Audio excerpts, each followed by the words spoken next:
and surgical correction of ptosis, it is very important to understand the lid anatomy and especially the anatomy of levator palpebris superior. So levator palpebris superioris is one of the extraocular muscles, and it takes its origin from the lesser wing of the sphenoid.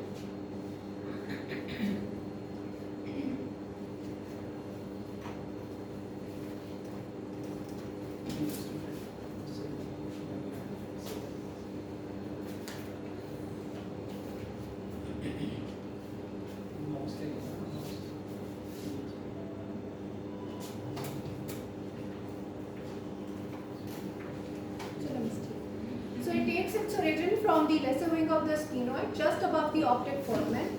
It travels anteriorly in the superior aspect of the orbit and is closely related to the superior rectus and superior oblique muscle. And above it lie the lacrimal and frontal nerves. And it extends forward and fans in the form of tendinous sheath, which is known as levator aponeurosis. And levator aponeurosis and medial and lateral end forms the medial and lateral horns, and anteriorly it inserts on the anterior lower third of the dorsal plate. Some of the fibers also insert in the skin of the eyelid, and those fibers are responsible for the formation of upper lid fluid. Ptosis is classified as congenital and acquired based upon the onset of and timing of the presentation of the disease. It is also classified upon the basis of causes. So first of all, we will discuss the causes of congenital ptosis. Number one is simple congenital ptosis. We will discuss this in detail. Congenital ptosis can be present as part of blepharophimosis ptosis epicanthus inversus syndrome. So this syndrome has two types, type 1 and type 2. Type 1 is associated with premature ovarian failure and type 2 is not associated. Blepharophimosis ptosis epicanthus inversus syndrome is presents with bilateral ptosis. Blepharophimosis means horizontal shortening of the palpebral fissure, and along with it there is telecanthus and epicanthus. Because we are not going to discuss this in detail, so I will briefly also discuss the management challenges in this syndrome. So some authorities, basically Aki Kansky and also recommended by Ophthalmic Society of Pakistan, says that first the telecanthus and epicanthus should be corrected and then ptosis should be corrected. But other authorities, which include American Academy of Ophthalmology and Pediatric Ophthalmology, Taylor and Hoyt, David and Taylor, naam aapne suna hoga, they recommend that the initial management involves the ptosis correction in order to prevent embryo. So first you do a temporary sling, and at the age of 3.5 to 4 years, when the medial canthal tendrils fully develop, you do telecanthus correction. And because telecanthus and epicanthus correction may worsen the ptosis, at that time after 6 months you can redo the ptosis surgery. But उस वक्त फायदा ये होगा कि आप amblyopia को prevent कर चुके होंगे. So visual या stimulus deprivation amblyopia is denser than the amblyopia caused by untreated refractive errors. So it is difficult to treat. So it is better to treat the amblyopia and ptosis that involves the visual axis. Then other causes include congenital third nerve palsy, congenital Horner syndrome, Marcus-Gunn jaw winking, and as part of MED, which is double elevator palsy or monocular elevator deficiency. In Marcus-Gunn jaw winking syndrome, because ये भी हम detail में अभी discuss नहीं करेंगे, उसमें एक catch ये है कि जब आपने सर्जिकली ट्रीट करना है तो you first do levator disinsertion and then correct ptosis. Acquired ptosis, the causes include neurogenic, that means innervational defect, includes acquired third nerve palsy and Horner syndrome. Myogenic includes myopathy of levator, impairment of transmission, which includes myasthenia gravis, myotonic dystrophy, and chronic progressive external ophthalmoplegia. Epineurotic causes include involutional or senile ptosis, and mechanical causes may include a mass like large lesion, neurofibroma, hemangioma, skin carcinoma, orbital mass or scarring. And traumatic ptosis में ये सारी causes neurogenic, myogenic, epineurotic depending upon कहाँ पे trauma हुआ है, muscle में हुआ है, उसकी nerve में हुआ है, epineurosis में हुआ है, these are all included. Pseudodosis. Pseudodosis is actually false impression of ptosis. Ptosis is actually not present, but it gives a clinical picture कि ptosis किसी एक आंख में present है. उसकी causes हम diagrammatically describe कर देते हैं. This picture shows brow ptosis. Actually, the position of the lid is normal, but there is overhanging of the brow over the lid. This happens in facial ptosis. Then this is dermatochlesis. Dermatochlesis is fold of skin overhanging the lid. इसमें भी levator function ठीक होता है, lid की position ठीक होती है, but this gives a false impression of ptosis. Then if there is lack of support by the globe, जैसे phthisis bulbae, जैसे microphthalmia में, anophthalmia में, if there is no support by the globe, the lid appears to be broken. But in actual, the levator muscle is normal, the function is normal. Then another thing is contralateral lid retraction. Actually, the normal position of the lid is upper lid is it covers the 2 millimeter of the cornea superior. तो यहाँ पे इसकी position normal है, but actually contralateral lid में retraction. So this will also give a false impression of ptosis. फिर एक और चीज़ है hypotropia. Because the normal lid follows the globe when in down gaze. तो hypotropia में होता है when the eye is hypotropic, the lid follows the globe, so it appears to be hypotropic. But when you cover the other eye and this eye takes up the fixation, the ptosis disappears. I would like to stress on the physical examination. कुछ steps ptosis के लिए specific हैं और ये steps आपको करने आने चाहिए. Number 1 is the marginal reflex distance. Marginal reflex distance is the distance from the corneal reflex and the upper lid margin. This is the MRD1. Normal MRD1 is 4 to 5 millimeters. MRD2 is the distance from the corneal reflex to the lower lid margin. And MRD3 is the distance of the reflex to the upper lid margin in down gaze. MRD3 करना जो है वो क्यों ज़रूरी है? Because in senile or involutional ptosis, patients have difficulty in reading because the as I said before, the lid follows the globe. So in down gaze, the involutional or senile ptosis tends to get worsen.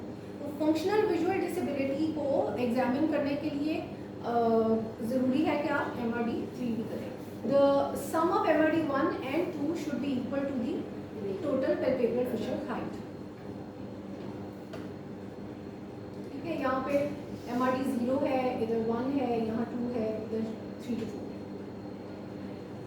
Palpebral fissure height is the distance between the upper lid margin and lower lid margin at its widest opening, and which is usually in the pupillary plane. Males में normal palpebral fissure height is 7 to 10 millimeters, and in females it is 8 to 12 millimeters.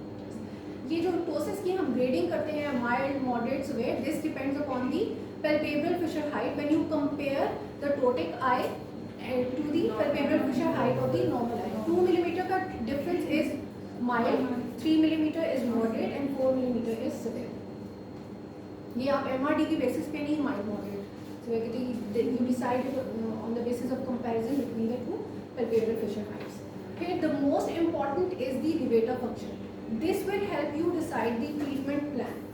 Levator function check करने के लिए you ask the patient to look in the down gaze.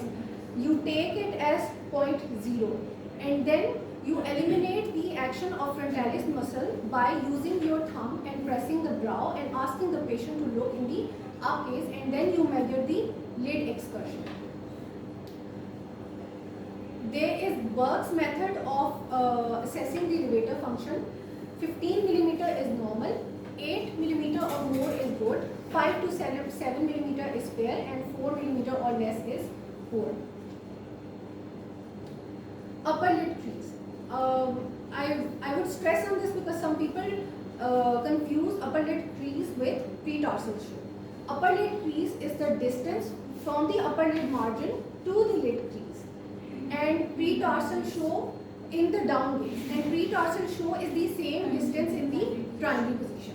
So upper lid crease measures 10 millimeter in females, 8 millimeter in males, and it is absent in congenital ptosis or severe involutional ptosis, and it is high in senile or involutional ptosis. Why? Because there is epineurotic laxity, there may be epineurotic thinning, there may be epineurotic dehiscence.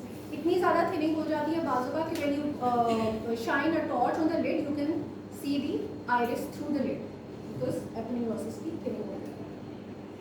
This is pretarsal show. Okay, normally 6 millimeter. Exam checklist. I would like all the residents to follow this exam checklist. अगर आपने ये exam checklist follow की, आपका एक भी step examination में miss नहीं होगा. And I would like to suggest कि आप वंस अ वीक कोई एक क्लिनिकल मेथड दो के पेयर्स बना लें और एक दूसरे के ऊपर प्रैक्टिस करें, और फिर आप वही जब आपके रिफ्लेक्सेस बन जाते हैं तो फिर आप पेशेंट के ऊपर प्रैक्टिस करें. अगर आपके क्लिनिकल मेथड्स अच्छे होंगे तो आप क्लिनिकल एग्जाम में कभी भी लैग बिहाइंड नहीं करेंगे. सो इससे पहले आपने हिस्ट्री लेनी है. हिस्ट्री में आपने ओल्ड फोटोग्राफ्स डिमांड करनी है, फैमिली हिस्ट्री. पेशेंट से पूछना है कि आपको रीडिंग करते हुए या नाइट टाइम में कोई विजुअल डिसेबिलिटी होती है या नहीं, ताकि आप असेस करें कि टोसिस पेशेंट को कितना बॉदर कर रहा है.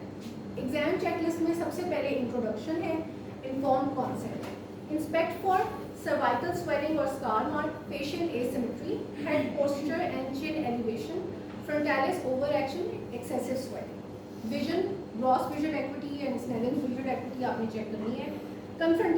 कंफ्रंटेशन करना क्यों जरूरी? Because in a patient with ptosis there is limitation of the superior visual field. This is important. इसके लिए हम विजुअल फील्ड टेस्टिंग जो प्रॉपर है वो भी कराते हैं. This is important when a third party is paying for your surgery. The third party would like to know whether you are having this for cosmesis or there is a functional visual disability. तो confrontation जो है वो आप और visual fields जो है tape और अनटेप करते हैं. जब हम investigations डिस्कस करेंगे उसमें फिर आपको उसकी सिग्निफिकेंस. एनिसोकोरिया, प्यूपिल का साइज देखें. कॉर्नर सिंड्रोम और थर्ड नर्व पाथी को रूल आउट करने के लिए प्यूपिल रिएक्शन को डॉक्यूमेंट करें. हर्शबर्ग कवर अनकवर करें. बाज़ का टोसिस के साथ स्ट्रैबिज्मस भी होता है, specially in congenital ptosis and third nerve palsy. And marginal reflex distance, ये वही सारे पैरामीटर्स हैं जो हम डिस्कस कर चुके हैं. palpebral fissure height है, pretarsal show, lid crease, levator function.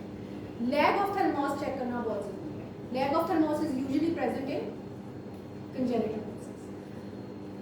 extraocular movements, fatigability क्यों चेक करेंगे? myasthenia के लिए. कैसे चेक करेंगे? you ask the patient to look in the up gaze for 30 to 60 seconds without blinking. और जब fatigability होगी तो you can say कि the patient might have myasthenia. Cogan twitch sign ये क्या होता है? ये भी myasthenia के लिए. और ये कैसे चेक करते हैं? पेशेंट को कहते हैं कि डाउन गेज से प्राइमरी पोजीशन में देखें तो you see a twitch in the lid. फिर increased elevation. ये कल जो ऑफ्थेल्मोलॉजी डिस्कशन वाला ग्रुप है उसमें सर ने भी शेयर किया था. इंक्रीज्ड इनोवेशन चेक करना क्यों जरूरी है? Because the contralateral eye has increased innervation. If you manually elevate the टॉपिक eyelid the contralateral lid droops. इसकी सिग्निफिकेंस ये है कि you have to counsel the patient कि ptosis is not unilateral, it is bilateral, and if we correct one eye by doing the surgery you may have ptosis in the other eye after the surgery and we will have to treat that as well. अच्छी counselling की हो तो फिर patient आपको बाद में फिर complain नहीं करता. जॉ विंकिंग, जॉ विंकिंग जो है ये कैसे चेक करेंगे? Side to side movements. अगर there is a child you are going to examine jaw winking by giving offering the candy. Exam में कैंडीज खास तौर पे हम इसलिए लेके जाते हैं कि अगर टोसिस का केस आ जाए तो jaw winking. Also mother history देगी. If there is a young child, neonate है, infant है, the mother will say that I observe winking while the eye feed or nurse the patient. उसके बाद Bell phenomena. Bell phenomena is very very very important, do not miss it. आप ptosis surgery करेंगे, Bell phenomena नहीं check किया होगा, अगर poor हुआ तो patient can have exposure केराटिटिस.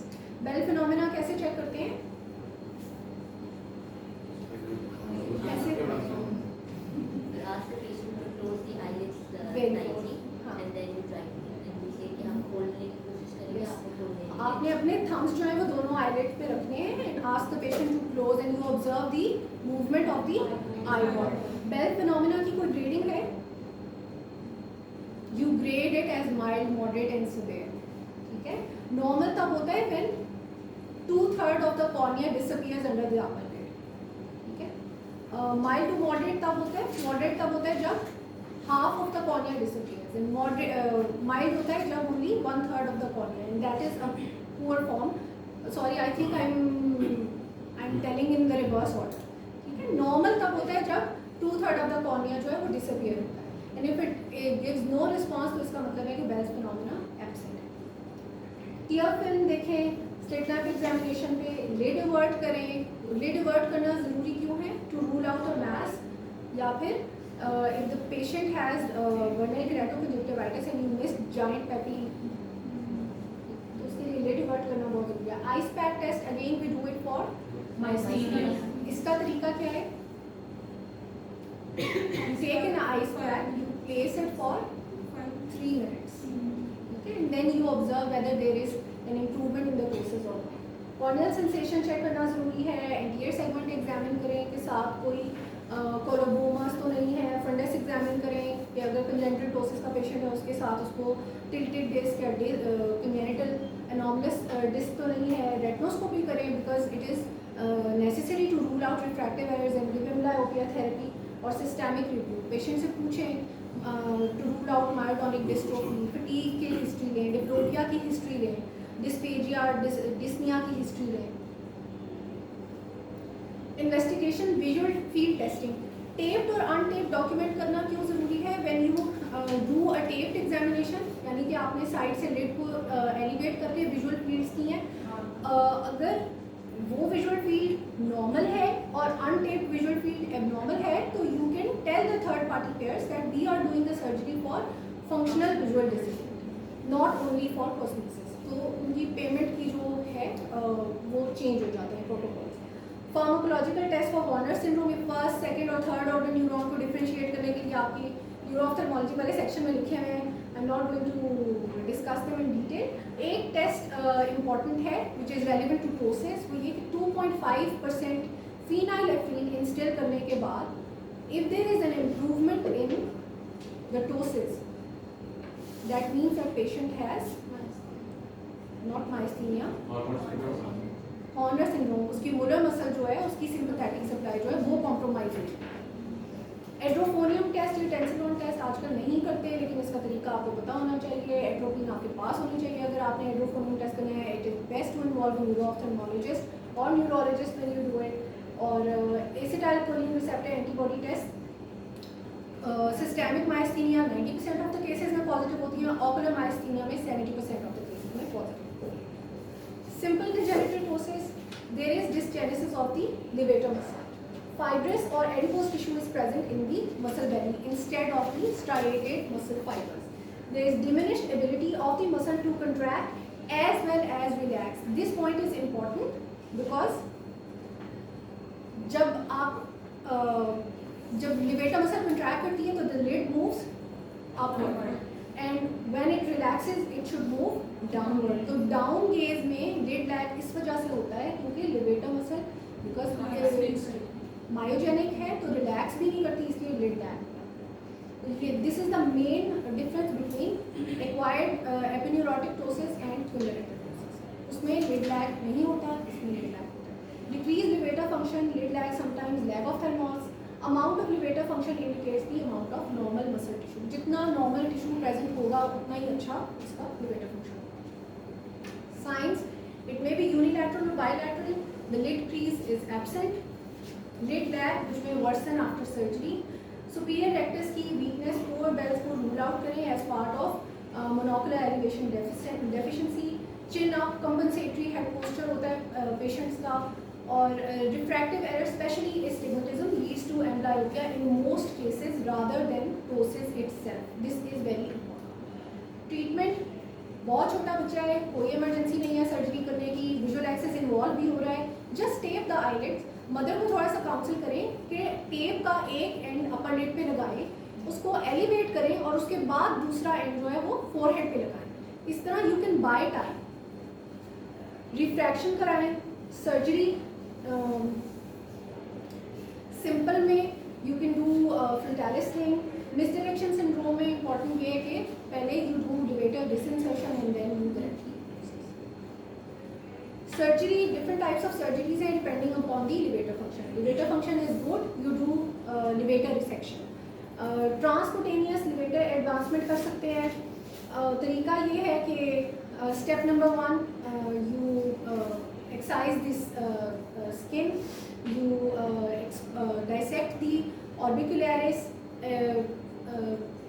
incise the orbital septum, expose and dissect the retroseptal fat pads, and expose the levator aponeurosis. You resect it and then restitch it and close the wound in this manner. So where to end the surgery? This is important. Khalid Saab was kind enough to share his research article with me. ये मैंने उस article से लिया है कि Burke's intraoperative determination of lid level क्या है कि if levator function is 8 millimeter or more, then the lid level should be 2 millimeters below the limbus. And if the levator function is less than 8 millimeter, you try to keep the lid level at the limbus. ये पर of आपने decide करना है. इससे over correction और under correction के chances miss हो जाते हैं. देन ट्रांसकंजक्टिवल पोटरमैन मुलरेक्टमी कर सकते हैं एंड फासिनेला सर्वर प्रोसीजर. इन दोनों में फ़र्क ये है कि मुलर रिसेक्शन में you only resect the conjunctiva in the Muller muscle, और फासिनेला सर्वर प्रोसीजर में आप पोर्शन ऑफ सुपीरियर टार्सस भी रिसेक्ट करते हैं along with the conjunctiva and the Muller muscle. Frontalis suspension surgery, आप टार्सल प्लेट को frontalis के साथ सस्पेंड करते हैं इन इजी वर्ड्स. तो इसकी डिफरेंट टेक्निक्स हैं. कुछ लोग डिफरेंट सिंपल पेंटागॉन बनाते हैं, कुछ लोग क्रॉफोर्ड टेक्निक से बनाते हैं. एग्जाम पॉइंट ऑफ व्यू से आपको ये प्रोसीजर्स के नाम जरूर आने चाहिए. किस चीज़ से सस्पेंड करना है, ऑटोजेनस फेशियल डाटा ले सकते हैं, but if it is a child you can not do surgery before 3 to 4 years. तब तक फेशियल डाटा डेवलप नहीं होगा. फेशियल डाटा लेने का बस एक नुकसान ये है कि आपको 2 different parts of the body पे इंसिजन देना पड़ता है. You have to harvest fascia lata. उसकी सरफेस मार्किंग है कि इंटीरियर सुपीरियर इलियक स्पाइन से लैटरल टिबियल कंडाइल तक आप सरफेस मार्किंग करें और उसके सेंटर 1/3 से फेशियल डाटा को हार्वेस्ट करें. ठीक है. बैंड फेशियल डाटा भी यूज़ कर सकते हैं, बट उसमें फिर जो साइड इफेक्ट्स हैं they include immune reaction and rejection. Polypropylene proline 20 हम कॉमनली यूज़ करते हैं थिएटर में. सिल्क यूज़ कर सकते हैं, सिलिकॉन रॉड्स यूज़ कर सकते हैं. गोरटेक्स या जोरटेक्स ये एक सूचर है जो बेबी कार्डिक सर्जरी में यूज़ होता है. This can also be use for process correction. बस इसका एक नुकसान ये है कि सिलिकॉन और जोरटेक्स में ग्रैनुलोमा फॉर्मेशन हो सकती है बिकॉज दे आर इंटीग्रेटेबल सूचर्स. पॉलीटेट्राफ्लोरोइथाइलिन भी यूज़ कर सकते हैं. कॉम्प्लिकेशंस ये है कि मोस्ट कॉमनली प्रोलिन के साथ होती है, उसकी नॉट एक्सपोज हो जाती है, वहाँ पे ग्रैनुलोमा बन जाता है, इन्फेक्शन हो जाती है, आपको नए सिरे से सर्जरी करनी पड़ती है, नॉट आपको बरी करनी पड़ती है. बाकी complications include infection, over correction है, अंडर करेक्शन है, लैग ऑफ थर्मोस है, एक्सपोजर केराटाइटिस है.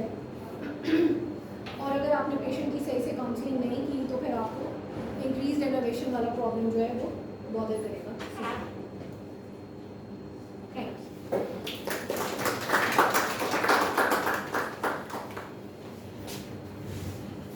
The ptosis of eyelid, we call it blepharoptosis.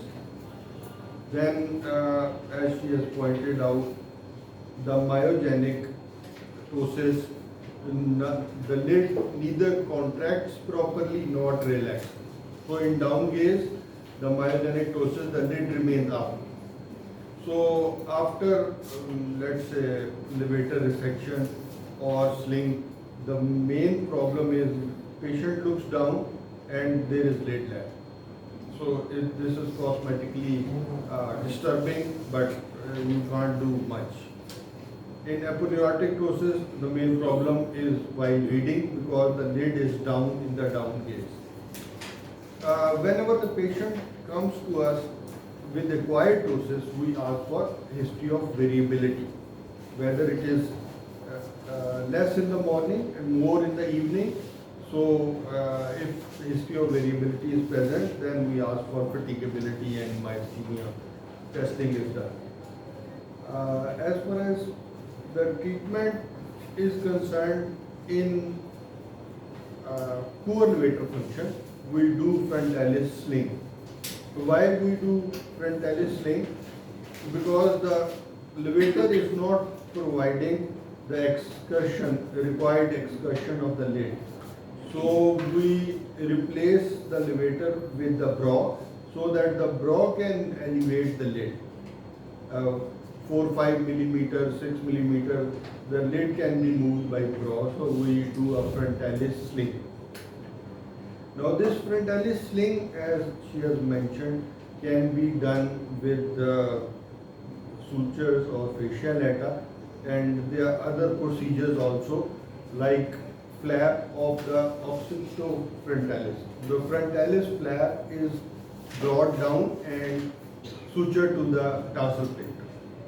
Or the levator is excised and is attached to the frontalis muscle. So these are also variations of the sling operation in addition to the fasciolata and Crowley. Then in levator resection, there is a table how much to resect. So what is the minimum amount of the levator we resect? Any idea? The minimum amount of levator resection that will produce any effect is 10 millimeter. So we normally do minimum of 10 millimeter levator resection when we want to have 1 millimeter improvement. Now, how much we have to resect depends upon the levator function and the amount of ptosis. So if levator function is good, we will resect less. And if the levator function is poor and amount of ptosis is more, then we will resect more. So what is the maximum amount of resection that can be done? 25. Good. So upper limit is 30 millimeter, but practically we do 25 to 30 millimeter levator resection. So in fair levator function, severe ptosis will go for 25 millimeter. Then there are operation details, some controversial aspects. There are medial and lateral horns of the lateral levator. So in severe ptosis, we resect the horns also. Now the maximum amount of redo operation, because redo is a sensitive sort of procedure here. Whenever we have to operate again, this is negative marking. So the maximum redo occurs in patient having good levator function. Post-operatively, the eye goes up because of the levator function. So in good levator function, you will decrease the amount of levator resection. Otherwise, there is overcorrection. So 4 or 5 redo which I have done in the last 8 years were all in the good levator function. So this is a red light area. I've done about 300 ptosis cases, but all the 4 cases of levator overaction after the ptosis surgery occurred in good levator function. So ideally this operation should be done in local anesthesia, where we tie the knot of the levator after levator resection and ask the patient to sit, and we can see the lid level per operating. and we decide that it is okay or not. So if it is okay, then we replace the temporary knot with permanent knot. But here I have noticed that our patients do not cooperate very well. See, especially the ladies who come for cosmetic reasons before the marriage, they are 18, 20, they are so sensitive that they make a hue and cry. In spite of all the local anesthesia, somehow the patients are afraid of operation. So we do under general anesthesia because it is a very cool, calm environment, no hue and cry. So, but whenever you are asked in the examination, you would say that we would like to do unilateral ptosis of adults under local anesthesia. Right? So different materials we have done with fascia lata also, but taking it takes half an hour. So and there is morbidity, patient says there is another wound, we have to explain that also. Prolene suture I have found to be very useful. In 2 cases there were exposure of the knot, and I sort of realized afterward that I made a lot of throws, maybe more than 8, so the knot was bulky. So then I decided to have 6 or 7 throws. See, if you make the knot less bulky, there are less chances of cutting through. And you trim the cut ends of the prolene in a fine way so that they do not cheese wire the skin. So this has actually happened in 2 or 3 cases out of 300 cases, so not a very frequent complication. Then when we do the ptosis surgery, next day because the lid is up, we peroperatively we apply a frost suture on the lower lid and pull it upward so that the cornea remains covered for 1 day. The next day we remove the frost suture, and because of the incision and operation, the orbicularis does not function for about 2 to 4 weeks. So the blink mechanism is not good. There is lack of Helmholtz. Patients frequently complain that the patient cannot close the eyelid, where the patient is sleeping and the lids are open. So the eyes are open. The lid is not covering the cornea. So we advise frequent artificial tears, 1 hour, and ointment at bedtime. After about 2 to 4 weeks, then the orbicularis starts functioning again, and this problem recovers. So it does not persist it did not persist in any case after 4 weeks. So, but for the 4 weeks, if the patient is not taking the artificial tears, patient will develop exposure control. So special circumstances like, I think I have overshoot the time. This is a long topic and we will keep discussing. Thank you very much. Sir एक question, ये जो local में आप adults में